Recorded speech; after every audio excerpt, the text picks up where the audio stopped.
So, Coach Harp, I mentioned to you today as I came into you, and I was wondering as I drove here how long you had been coaching here. I knew I had seen your name on the bill the last several years, and you guys were winning games, and I know you guys had a rich history here at Danville.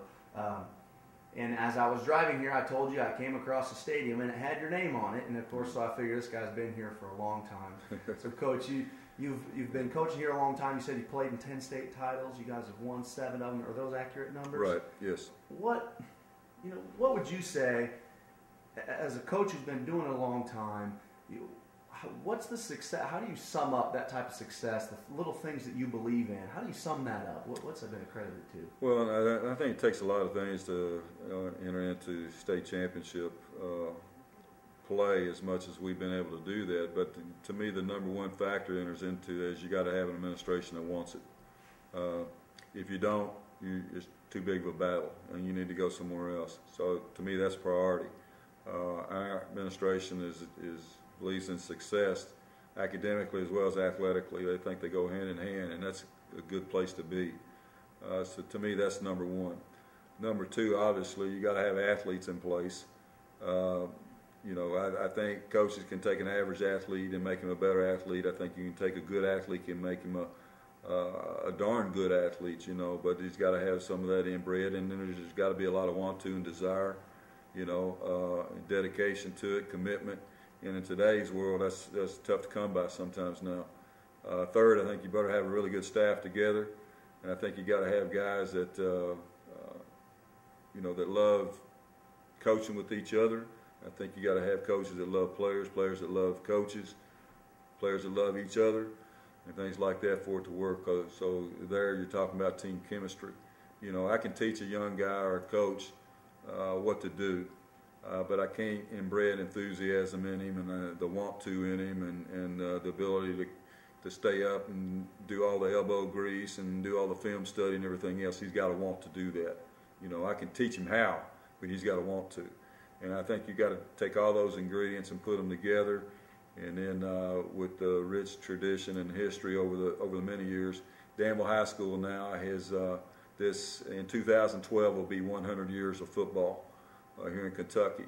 We're ranked, I believe it's 25th now of all schools in the nation as far as total victories for high school football. So it's a good place to be here, but the biggest thing is you got to have an administration that wants it, and if you got that, you got a chance. I'm going to wrap it up with one question here, and it can go in a number of different ways, but as I notice, as I just continue to coach and I think sometimes about what I know now that I didn't know as I started.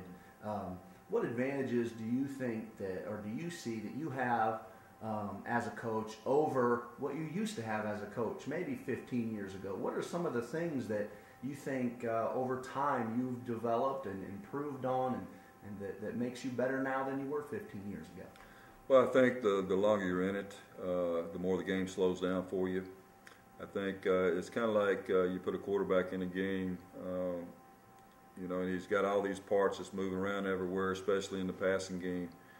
And things are coming at him 100 miles an hour, and the defense is changing coverage at the snap of the ball, or they're stemming and things move and all that, and which changes the reads and so forth, And when a guy first gets in it, in that position, things are coming at him 100 miles an hour, and the longer he's in it, things slow down because he recognizes it and sees it quicker and all that. And I think being in it as long as I have, the game has slowed down for me in that respect. I think I'm still a student of the game. I study it all the time. I love the game. It's my hobby. I don't have too many other outside passions. If I play golf 6 times a year, that's a lot for me. If I'm away from here, I'm spending time with my family, and it's football and family, and I think because of all that and the years I've been in it, it's just slowed down a little bit for me, and it's not as much guesswork as it used to be. Coach, what's the end goal here for you?